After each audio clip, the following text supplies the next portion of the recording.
खुशामदीद आपको एक बार फिर कहेंगे। न्यू टेलीविजन की खुसूसी ट्रांसमिशन सेनेट में चेयरमैन और डिप्टी चेयरमैन सेनेट के इंतखाब के हवाले से, और डिप्टी चेयरमैन सेनेट का भी मरहला तमाम हुआ। इन मुंतखब हो चुके हैं हुकूमती उम्मीदवार मिर्जा आफरीदी, जो कि 54 वोट हासिल उन्होंने किए, और मौलाना अब्दुल गफूर हैदरी जो कि अपोजिशन के उम्मीदवार रहे, उनको 44 वोट मिले। तो इस तरीके से सेनेट में चेयरमैन और डिप्टी चेयरमैन सेनेट के जो इंतखाब के हवाले से जो मरहला है वो मुकम्मल हो गया। गो के चेयरमैन सेनेट के इंतखाब के हवाले से अपोजिशन अभी इसको इसमें एक रद्दअमल उसकी तरफ से सामने आया, मुतनाज़ा करार दिया गया है। इस मरहले को देखते हैं आगे चल के कि उसको किस तरीके से वो चैलेंज करते हैं, और आया ये मामला चैलेंज हो सकता है या नहीं हो सकता है। सब पर बात करेंगे अपने इस ट्रांसमिशन के हिस्से में। हमारे साथ बात करने के लिए मौजूद होंगे फवाद अहमद साहब, जो कि कराची स्टूडियो से मौजूद है, एंकर पर्सन है, तज्जिए के लिए मौजूद रहेंगे हमारे साथ। बहुत शुक्रिया आपका फवाद। हमारे साथ मौजूद होंगी आसमा वदूद साहबा, तज्जिए के लिए हमारे साथ हैं, बहुत शुक्रिया आपका। और हामिद अल-मशक्की तज्जिएकार हमारे साथ मौजूद होंगे, बहुत शुक्रिया आपका। आप तीनों मेहमानों का मेरे साथ आप मौजूद है। मैं सबसे पहले जो एक चेयरमैन सेनेट के हवाले से जो कंट्रोवर्सी चल निकली है और जिस वक्त नतीजा आया चेयरमैन सेनेट के बाद, फारूक एच नाइक साहब ने जो फ्लोर ऑफ द हाउस पे जो सेनेट में जो बात कही, जरा उस स्टेटमेंट को सुनवाते हैं और उसके बाद सेनेटर मोहसिन अजीज ने जो काउंटर स्टेटमेंट दिया उसके ऊपर बात करते हैं। तो सबसे पहले फारूक एच नाइक साहब का स्टेटमेंट सुनिए। कहीं नहीं लिखा कि किस जगह पर लगाएं, लिखा हुआ है कि खाने के अंदर लगाएं। ये जिस मोहर की आप बात कर रहे हैं वो खाने के अंदर लगी हुई है, खाने के बाहर नहीं लगी हुई है। या तो इस इंस्ट्रक्शंस को फाड़ दें। जो वोटर है उसने ये चीज पढ़ी है, उसने रूल्स इसके ऊपर साइलेंट है, रूल्स खाली साइलेंट है। रूल्स ये नहीं कहते कि कहां पर मोहर लगानी है, कहीं नहीं लिखा हुआ रूल्स के अंदर। जहां तक मोहर लगाने का ताल्लुक है, आपकी सेक्रेटेरिएट ने खुद ये कहा है कि खाने के अंदर मोहर। अगर ये खाने के बाहर मोहर है, you have got a right to reject it, otherwise you do not have the right, it will be unlawful. ये थे फारूक एच नाइक साहब के आर्ग्यूमेंट सेनेट के अंदर। सेनेटर मोहसिन अजीज ने जो काउंटर आर्ग्यूमेंट दिया और उसके बाद प्रिजाइडिंग अफसर की जानिब से जो नतीजा सुनाया गया कि 7 वोट और गिलानी साहब के मुस्तरद हो गए हैं, और उसके बाद जीत का ऐलान किया गया और बाद आजाद संजरानी साहब ने हलफ लिया अपने ओहदे का। जरा सेनेटर मोहसिन अजीज साहब की बात देखते हैं, सुनते हैं कि वो कहां से पढ़ रहे हैं, वो किस कानून की बात। यहाँ पे बड़ी सिंपल सी एक बात है, यहाँ पे लिखा हुआ है चहारम। बैलेट पेपर हासिल करने के बाद रुकन पर्दे के पीछे जगह पर जाकर अपनी पसंद के उम्मीदवार के नाम के सामने खाने के अंदर खुफिया तरीके से मोहर लगाए। यहाँ ये नहीं लिखा गया कि उम्मीदवार के नाम के ऊपर, जब उम्मीदवार के नाम के ऊपर लगाया जाता है तो आई थिंक दिस इज, यहाँ जो लिखा गया है उससे डिफरेंट है।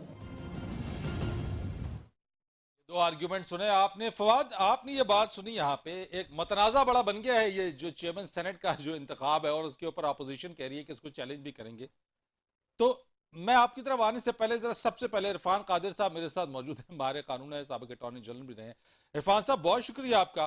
सर, मुझे जरा बता दीजिएगा कि लॉ क्या कहता है वैसे, ये जो जिस लॉ का बारे में फारूक एच नाइक साहब जिक्र कर रहे थे और एक काउंटर आर्ग्यूमेंट दिया गया सेनेटर मोहसिन अजीज की तरफ से कि वो जो कैंडिडेट के नाम है उसके सामने लगाई जानी चाहिए मोहर।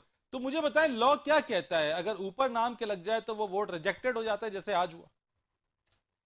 लॉ कहता है कि आपने अकल के खिलाफ बात नहीं करनी। ऐसा कोई दुनिया का लॉ नहीं है कि एक चीज साफ नजर आ रही है कि बॉल जो है वो गोल में चला गया और आप कह रहे हैं कि ये गोल नहीं है। तो यहाँ पे वो बॉली वाली हिसाब है कि वो जो लगा हुआ है वो खुद वो कह रहे हैं कि ये गिलानी साहब के साथ वोट है। तो प्रिजाइडिंग अफसर साहब जब खुद कह रहे हैं कि गिलानी साहब के साथ वोट है, तो फिर वो ये कैसे कह सकते हैं कि गिलानी साहब के नहीं है? लेकिन ये कहा यह गया है कि नाम के ऊपर मोहर लग गई, so those vote stand rejected. नहीं नहीं नहीं, उससे तो और चीज पक्की हो गई कि उसमें कोई उभाम ही कोई नहीं छोड़ा उन्होंने, तो नाम के ऊपर ही लगा दिया स्ट्रेट। यानी या तो वो संजरानी साहब के नाम पे होती ना, या आधी भी वो उस डब्बे से कुछ थोड़ी सी बाहर निकल जाती तो वो तो बात और होती। ठीक है, लेकिन वो तो एक यानी बिल्कुल यानी 1 मिलीमीटर भी बाहर नहीं निकली उससे। तो ये तो मेरा वैसे इसमें कोई सोचने की बात ही नहीं है। ये तो वो उसी तरह ही है जिस तरह सुप्रीम कोर्ट में वो रेफरेंस दायर हो गया था और सुप्रीम कोर्ट के जज साहिबान शुरू हो गए इस पे कि वो अगर उस पे वो लगा दिया जाए, बार कोड लगा दिया जाए, ये कर दिया जाए, मेरा मतलब है आइन में एक चीज साफ तौर पे लिखी हुई है, तो आप इस तरह की बातें, और फिर ये भी बड़ा as clear as a day.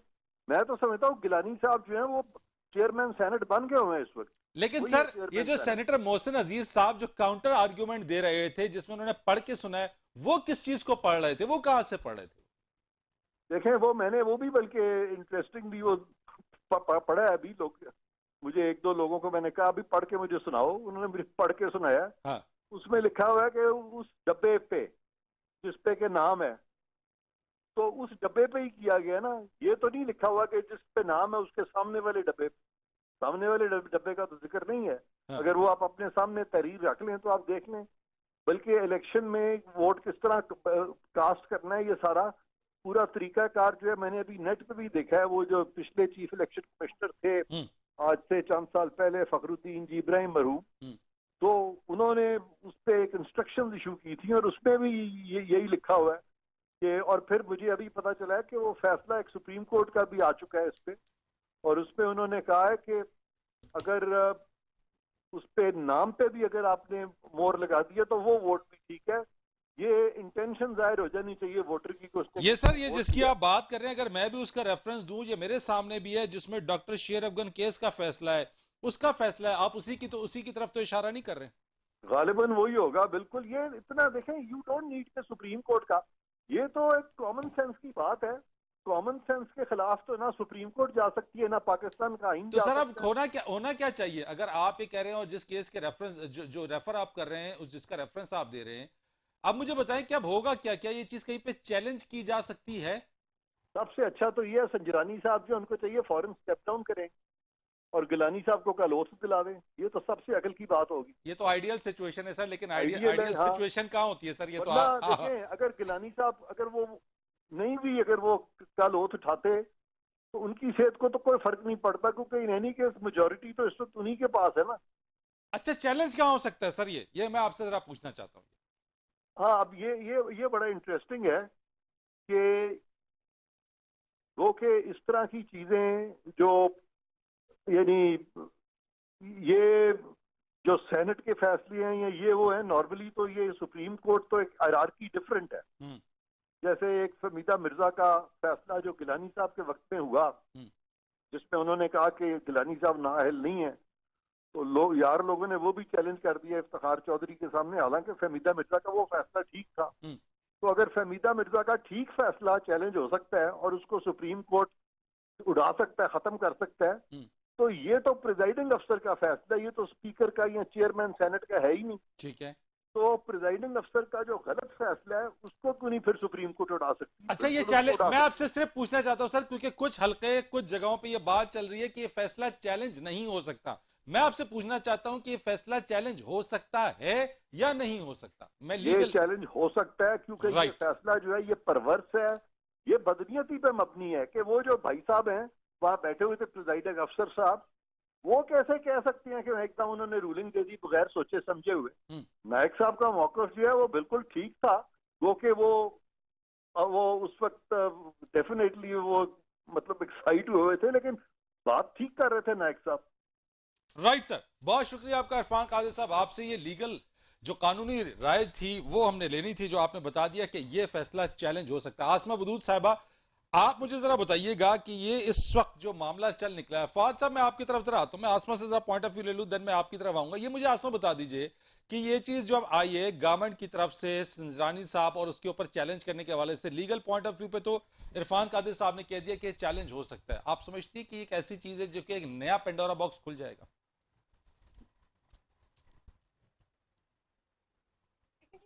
एक हफ्ता तो हमारी पाकिस्तानी सियासत में एक पेंडोरा बॉक्स ही रहा है। वन आफ्टर अनदर हमारे पास ऐसी सिचुएशंस आई हैं जो कि इससे पहले हमने कॉम्प्रिहेंड नहीं की थी। इस पिछले एक हफ्ते में डेमोक्रेसी ने मुख्तलिफ तरीके के हमसे इंतकाम में लिए और लोगों को बेसिकली मेंटल टॉर्चर में तो रखा।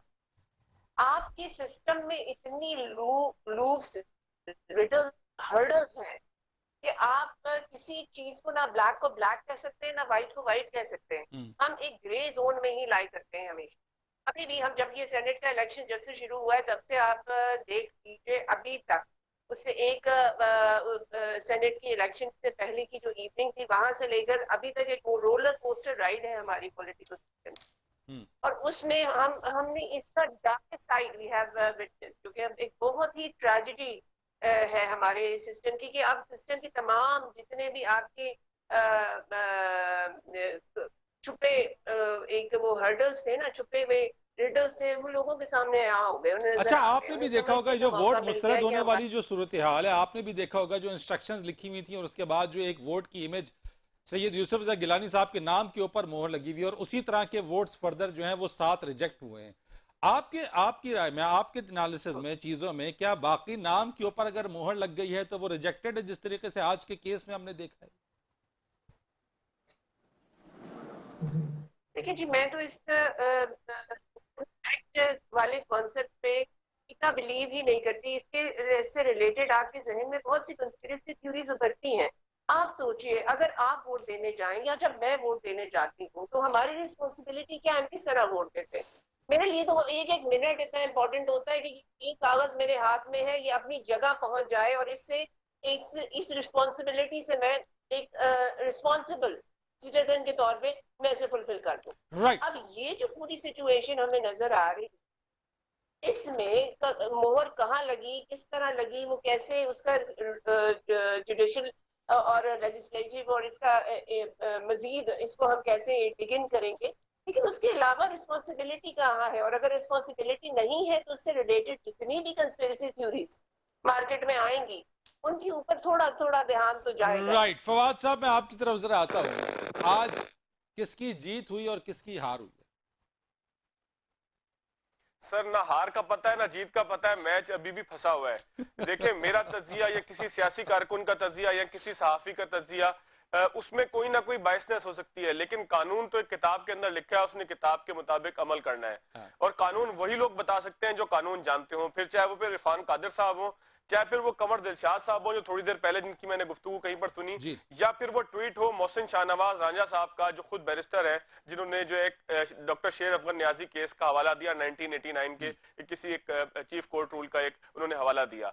तो वो सारे हवाले अपनी जगह मौजूद हैं, जो बहरहाल एक कानूनी दलील पैदा करते हैं इस बात की कि जिसमें समझ में आता है कि अगर इंटेंशन किसी की हो। देखिए, वोटिंग है क्या, वोटिंग के अंदर आप अपनी राय देते हैं, और राय के अंदर ये कहां लिखा हुआ है कि आप राय जो है वो इस तरीके से देंगे तो राय कबूल होगी। देखिए, राय जब आप देते हैं तो राय के अंदर ये वाजे होना चाहिए कि आप राय किसको देना चाहते हैं। जब आपने राय दी है, एक बॉक्स के ऊपर एक आपने निशान लगाया, तो पता लग रहा है कि सिंपल वो यूसुफ रजा गिलानी साहब की राय है। अच्छा, अब इसमें मेरी ख्वाहिश तो ये हो सकती है, देखिए अगर किसी ने, देखे एक बंदा बड़ा ईमानदार था, उसने रिजेक्ट करने था, उसने दोनों जगह ठप्पा लगा दिया, यानी कि एक सेनेटर का वोट जो मुस्तरद हुआ उसने दोनों जगह ठप्पा लगा दिया जो मुस्तरद था। अच्छा फरीद साहब, सन 2002 से आम इंतखाबात में भी देख रहा हूं, मेरी उम्र कोई बहुत ज्यादा नहीं है कि मैं कहूं कि मैं 1950 से इंतखाबात देख रहा हूं। सन 2002 से अब तक 2018 के इंतखाबात तक इसमें बल्दियाती इंतखाब भी आए। हर इंतखाब के अंदर हमने यही देखा कि उम्मीदवार के नाम के ऊपर या उसके निशान के ऊपर, चाहे फिर वो पतंग हो, चाहे फिर वो बल्ला हो, तीर हो, शेर हो, या कोई जो है वो फुटबॉल हो, जिसके ऊपर भी निशान लगाना है, आपने किसी निशान के ऊपर जो है वो अपनी मोहर लगानी होती है। अच्छा, वोट कौन सा रिजेक्ट होता है? जब आप पोलिंग एजेंट जो है वो वोट गिन रहे होते हैं, प्रिजाइडिंग के लोगों के साथ वोट गिन रहे होते हैं, तो वो वोट रिजेक्ट कहलाता है कि जिसके अंदर वाजे नहीं होता है किसकी तरफ लगा हुआ है। किसी ने मोड़ते हुए या तो अगर इस तरीके से मोड़ा के निशान जो है वो दूसरे उम्मीदवार के ऊपर भी अक्स आ गया, या किसी ने ऐसे मोहर लगाई कि डब्बे के दरमियान आ गया, या किसी ने मोहर ऐसे लगाई कि 2 जगह लगा दी, या किसी ने मोहर 4 जगह लगा दी, तो वो वोट हमने देखा है कि मुस्तरद होते हैं। वरना कभी भी हमने ये नहीं देखा आम इंतखाबात के अंदर कि वो वोट भी मुस्तरद हो जाए कि जिसमें वाजे हो कि इसका इंटेंशन क्या है। इसमें बड़े बड़े केसेस चलते रहे हैं। मैं जरा अच्छा, आपकी इस बात एक चीज फरीद साहब मैं जरूर आपसे कहना चाहूंगा कि अगर कोई ये कहे कि मौलाना अब्दुल गफूर हैदरी क्यों हार गए और यूसुफ रजा गिलानी के ऊपर जो है वो एक इबाहम अभी भी मौजूद है कि वो जीते या हारे, और अगर कहा जाए कानून के मुताबिक तो यूसुफ रजा गिलानी साहब जो है वो जीते हैं, लेकिन बहरहाल कानून जिसने अमल किया उस कानून के मुताबिक संजरानी साहब जीते हैं। देखें, गिलानी साहब को फंक्शनल लीग के वोट भी पड़ सकते हैं, गिलानी साहब को उनके जाती ताल्लुकात के वोट भी पड़ सकते हैं, गिलानी साहब को जरदारी साहब की जो चाबी घुमाई जाती है उसके वोट भी पड़ सकते हैं। ठीक है फवाद साहब, मुझे ना एक ब्रेक का कहा जा रहा है, क्योंकि मैंने जो है ना आपकी इस गुफ्तगू के अंदर बड़ा मैं चाह रहा था कि इसको अहमद अल मशीकी साहब की तरफ भी लेके जाओ, लेकिन एक ब्रेक लेनी, मशीकी साहब आपकी इजाजत से ब्रेक के बाद आते हैं तो आपका एनालिसिस में इसमें शामिल करेंगे कमर्शियल ब्रेक के बाद। खुशामदीद आपको कहेंगे एक बार फिर हामिदुल मुशफ़ी साहब, मैं चाहूंगा आपका तजिया इस चीज के ऊपर कि आज ये हुआ क्या। वैसे पहले तो इब्तिदा में कैमरे वाली मामला हुआ, कैमरे के बाद फिर जब ये वोट रिजेक्ट होने वाला मामला हो गया, इस बार भी 7 वोट रिजेक्ट हुए, जो सेनेट इंतखाब हुए उसमें भी 7 वोट ही रिजेक्ट हुए थे। तो ये माजरा है क्या आखिर? फरीद भाई, जिस तरह मैंने आपसे कहा कि इसको आप सादे जुबान में समझेंगे तो मैं कहूंगा स्कोर बराबर है, ठीक अच्छा। है। और दूसरे एंड से अगर आप मुझे सही पूछें तो ये बड़ी बदकिस्मती है कि जब से ये सेनेट इलेक्शन का शुरू हुई है, गहमा गहमी एक से बढ़कर एक कौम के साथ मजाक किया जा रहा है, अवाम के साथ अवाम के वोट की तौहीन की जा रही है। देखिए, वन वे और दी अदर, चाहे नेशनल असेंबली के अरकान के वोट जाया हो या सेनेट के वक्त चेयरमैन के वोट जाया हो, ये अवाम के वोट की तौहीन है। और जहां तक मैं गुलाम कादिर साहब को सुन रहा था, वो बिल्कुल ठीक कह रहे थे कि मेरा ख्याल है कि अगर आइडेंटिफाई हो जाता है, मैं भी लॉ का स्टूडेंट हूं, अगर आइडेंटिफाई हो जाता है कि intention of the voter is going for the certain person, तो उसके ऊपर जो प्रिजाइडिंग ऑफिसर है वो उसके हक में फैसला देता है। और दूसरी बात ये कि जब सारी जगह ये कहा जा रहा है कि गिलानी साहब के 7 वोट जाया हो गए, तो इसका मतलब ये कि ये प्री डिफाइंड है कि गिलानी साहब के लिए वोट डाले गए, यानी प्रिजाइडिंग ऑफिसर को उसकी नीयत तो समझ आ गई, लेकिन आपने फैसला उनके हक में नहीं दिया कानूनी लकूना की वजह से। मैं समझता हूं कि ये अगर कोर्ट में चैलेंज होगा तो ये बड़ा सीरियस, यानी आप कह रहे हैं कि बॉल, यानी फुटबॉल गोल पोस्ट के अंदर गई भी और गोल भी नहीं डिक्लेयर हुआ। हाँ, और मजे की बात मैं बता दूं कि ये अब जो कहते हैं ना कि बॉल जो है वो सुप्रीम कोर्ट के कोर्ट में फेंक दी गई है, और जैसे कि प्रेसिडेंट का ऑर्डिनेंस आया था शो ऑफ हैंड का, और उसको condition to the supreme court observation या ओपिनियन कर दिया गया। अब फिर एक बार हमारी ये पार्लियामेंट की और जमहूरी निजाम की बदकिस्मती और फेलियर है कि हर फैसला हम सुप्रीम कोर्ट से लेना चाहेंगे, हर मामले पर हम अदालतों की तरफ देखेंगे। तो ये कैसा जमहूरी इदारा है जो खुद अपने फैसले नहीं कर सकता, चाहे वो चेयरमैन सेनेट का इंतखाब हो या उससे पहले की वोटिंग हो या शो ऑफ हैंड का तरीका हो। बात यह है कि अब वक्त आ गया है इसके ऊपर सीरियसली लेजिस्लेशन की जाए। और दूसरी बात ये कि अगर ये वाजे तौर पर वोटिंग जो है वो गिलानी साहब के हक में है, तो मैं ये कहता हूँ कि अगर ये चेयरमैन बना भी लेंगे तो अगर आइंदा कानून साजी के वक्त तो शो ऑफ हैंड होता है, सब कुछ होता है, अगर ये कानून साजी ही नहीं कर सकते तो अलामती तौर पर पीटीआई को चेयरमैन बनाने की कोई फायदा नहीं। राइट, फवाद साहब ये मुझे जरा बता दीजिएगा अब यहाँ पे कि हर बार मामला कोर्ट में अदालतों में चला जाता है, फिर एक बार अदालत में जाएगा, फिर उसकी प्रोसीडिंग्स होंगी, उसमें हियरिंग्स होंगी, स्टेटमेंट्स होंगे, कब तक ये खेल चलता रहेगा कि हर मामले के लिए हम पार्लिमानी मामलात के ऊपर भी सुप्रीम कोर्ट की तरफ ही देखते रहेंगे? देखिए जी, किसी सिस्टम की कमजोरी मैं फवाद हो साहब सकती है कि से, वो खुद फैसले करने से कासिर हो। जी फवाद साहब, देखिए जी, सिस्टम की कमजोरी इसमें नुमाया है कि सिस्टम जो है वो खुद फैसले करने से कासिर है, और हर चीज के लिए जो है वो कानून की तरफ, यानी कि हर चीज के लिए जो है वो सुप्रीम कोर्ट की तरफ देखा जा रहा है। तो बहरहाल आप इसको कह सकते हैं कि ये जिस तरीके से हर जगह हम फेलियर देख रहे हैं, पूरे सिस्टम के अंदर एक फेलियर देख रहे हैं कि जिसके लिए आवाजें भी उठ रही हैं, तो उसी तरीके का ये एक फेलियर है कि जिसका नतीजा निकलता है कि इस मामले के ऊपर भी हम कोर्ट की तरफ देखेंगे। अच्छा, रह गई बात कि कोर्ट में क्या फैसला होगा, तो कोर्ट में इस बात की बड़ी अहमियत होती है कि उससे पहले उस जैसे मुकदमात का क्या फैसला हुआ था, यानी कि कोर्ट के अंदर जो रेफरेंस है उसकी बहरहाल एक हमेशा अहमियत रहती है, और वो रेफरेंस ये बताता है, वो सारे जो साइटेशंस हैं वो ये बताती है कि गिलानी साहब के हक में फैसला आ सकता है। अच्छा, इसके ऊपर बहरहाल एक सवाल रहेगा कि क्या कोर्ट में इसको चैलेंज किया जा सकता है, नहीं किया जा सकता, क्योंकि जो हुक्मरान जमात है उसके ट्विटर अकाउंट तो ये कह रहे हैं, उसके लोगों के ट्विटर अकाउंट तो ये कह रहे हैं कि शायद ये फैसला चैलेंज किया नहीं जा सकता। लेकिन जिस तरीके से साबिक अटॉर्नी जनरल ने बताया, इरफान कादिर साहब ने, कि फहमीदा मिर्जा और यूसुफ रजा गिलानी वाला जो मामला था उसके अंदर भी एक्ट ऑफ पार्लियामेंट जो है या पार्लियामेंट में होने वाला कोई मामला जो है वो चैलेंज हुआ था। बहरहाल जिसने भी इस इलेक्शन को मैनेज किया था, अगर किसी ने मैनेज किया था, मैं अगर इन्वर्टेड कॉमास के अंदर लगाता हूं, ये मेरे गर्दन पे नहीं आना चाहिए, अगर किसी ने मैनेज किया था तो उसने भी इतना ही मैनेज करना था कि जिसके अंदर एक कंट्रोवर्सी रहती और लोग आपस में मुर्गों की तरह लड़ते रहते। तो यहाँ पर जिसने भी मैनेज किया वो भी नहीं चाहता था कि वाज़ेह तौर पर ये मैनेज हो जाए, और जो है वो बिल्कुल जिस तरीके से डिप्टी चेयरमैन सेनेट के अंदर हुआ है कि 54 और 44 का एक बिल्कुल डिफरेंट आ रहा है, 52 और 44 का, उस तरीके से वो भी नहीं चाहता था। इसका यही नतीजा निकलना था जो अब निकल रहा है। राइट, आसमा, मैं आपसे पूछना चाहता हूँ जरा सा जी। हामिद साहब, मैं आपकी तरफ आता हूँ। मैं जरा आसमा से एक पॉइंट ले लूं कि यहाँ पे जो अददी बरतरी रही है आज जो हमें नजर आती है वो तो अपोजिशन की थी। ये जो डिप्टी चेयरमैन सेनेट का मामला हुआ, ये हुकूमत को तो 54 वोट पड़ गए मिर्जा आफरीदी साहब को, तो ये अब्दुल गफूर हैदरी साहब के साथ क्या हुआ?